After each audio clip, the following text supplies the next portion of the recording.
Okay, let's talk about 9.6 number 23. 9.6 number 23 is, it's this series right here. So it's the sum from k equals 2 to infinity of -1 to the k over k ln of k. And our task is to determine if this thing converges absolutely, converges conditionally, or diverges. So to begin with, we're going to try to determine if this thing converges absolutely. And to do that, we would take the absolute value, right, of the terms, which in this case would just yield 1 over k ln of k. And if this thing converges, then the original series converges absolutely. If this thing diverges, then we'll run the alternating series test to determine if this thing converges conditionally. And if the alternating series test fails, well, then this thing just diverges. Okay? So looking at this thing now, well, how do we determine convergence here? And that's where you would use the techniques from 9.3, 9.4, 9.5, right? To determine if this thing converges or diverges. Just looking at it, ratio test is probably not going to help, right? That would just get really nasty, I think. Although, I mean, I don't know. Ratio test, maybe. But I don't think it's going to be very nice, but I could be wrong. Root test, same thing. Root test might be even worse, actually, than the ratio test. So we could use like a direct comparison or a limit comparison. If we were thinking of a direct comparison, then our first task would be to try to get some kind of gut instinct for whether this thing converges or diverges. And my gut tells me that it converges, although I could be wrong about that. But my gut tells me that this thing converges because I know that 1 over k diverges, but just barely. And so if you throw the ln of k down there into the denominator with the k, then it seems like that would be enough to sort of tame the sum and make it a convergent sum. But, I could be wrong about that. But I feel like I feel like this thing probably converges. And so then if you're running a direct comparison, what you would want to do is compare this to a convergent series. But you would need to find a convergent series that this thing is less than. And that's where you're going to run into trouble. Because, for example, if you wanted to say, well, ln of k is always less than k squared, but then 1 over ln of k would always be greater than k squared. So, k times ln of k is always less than k times k, right? But that means 1 over k times ln of k is always greater than 1 over k squared. And so comparing it to k squared won't work because you can't, that would just be an inconclusive test, right? Just because 1 over k squared would be the smaller series. Just because the smaller series converges doesn't mean the larger one does. So a direct comparison might be difficult here too. So I'm thinking like, so I'm kind of checking off the boxes. Ratio root test kind of out of the question. Direct comparison, I think you're going to run into some real difficulties just finding a series to compare it to. You could try a limit comparison. If we think this thing converges, then maybe we could compare it to 1 over k squared as a limit comparison type of thing.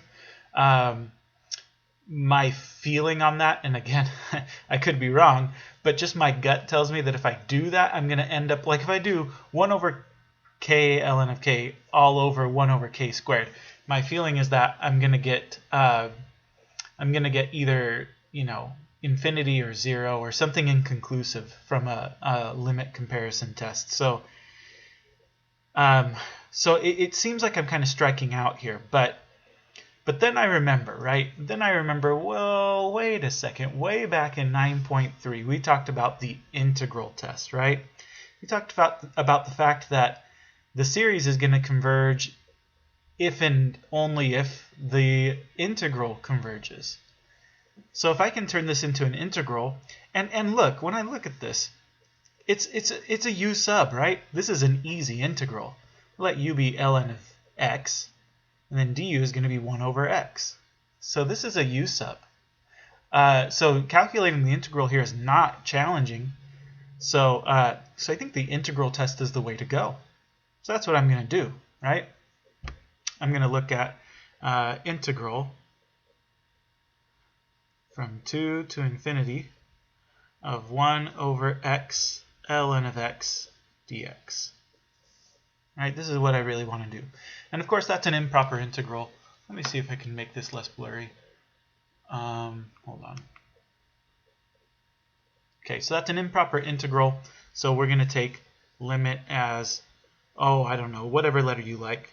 N goes to infinity of the integral from 2 to n of 1 over x ln of x dx, we'll say. Anyway, do a u sub. Let u be ln of x. Then du is 1 over x.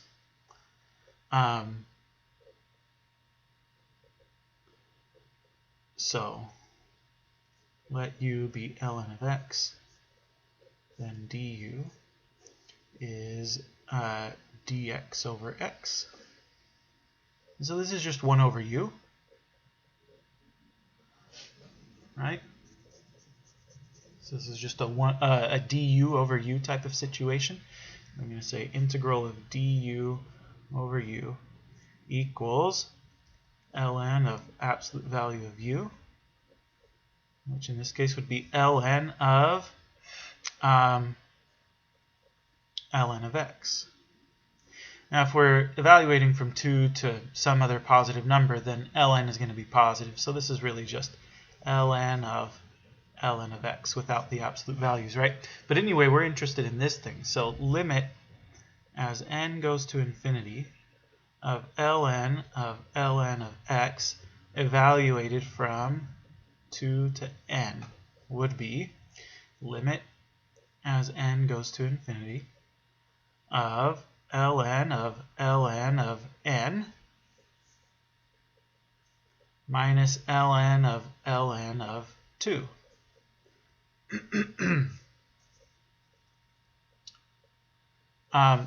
This is infinity, right? As n goes to infinity, ln of n goes to infinity. And so ln of infinity also is going to go to infinity. And then when you subtract off this finite thing, it's still just infinity. This is infinity. So I was wrong from the get-go. See, I kind of thought that this thing would converge, but it diverges, right? So we would say, since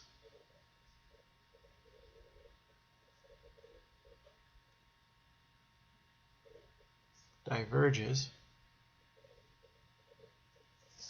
by the integral test,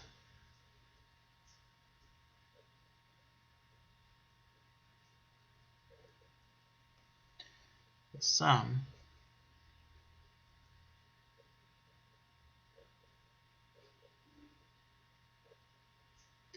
also diverges.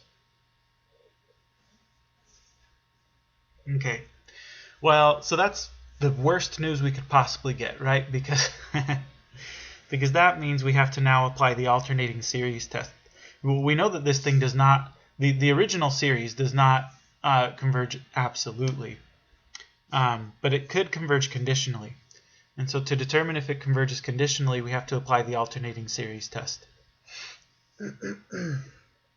I'm sorry, I'm not feeling very well today, in case you couldn't tell. But let's apply the alternating series test to this. So I'm going to look it up because I want to make sure I get the steps in the same order that I wrote down in the notes. I mean, we have to show that the terms of the series are decreasing. So, but there was a specific order in which we listed the stuff. Okay, so the terms of the series have to be decreasing and the limit has to go to 0. So we have to show those two things. Okay, so let's do that. I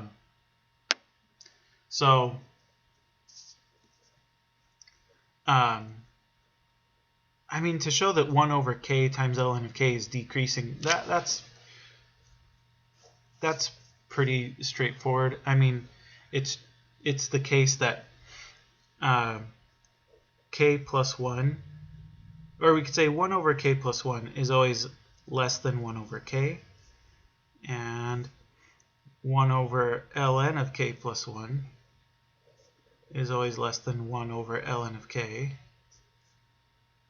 So 1 over k plus 1 times ln of k plus 1 always has to be less than 1 over k ln k.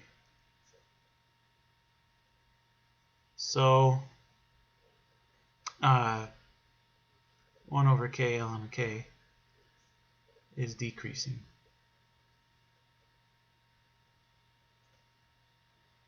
And then 2, we have to show that the limit goes to 0.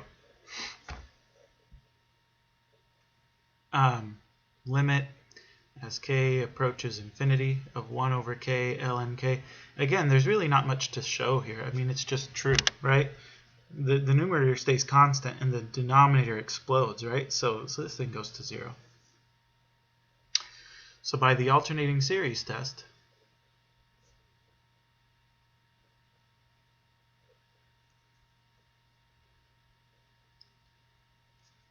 I'm not sure why I capitalized the S but not the A and the T. So by the alternating series test, the series converges conditionally.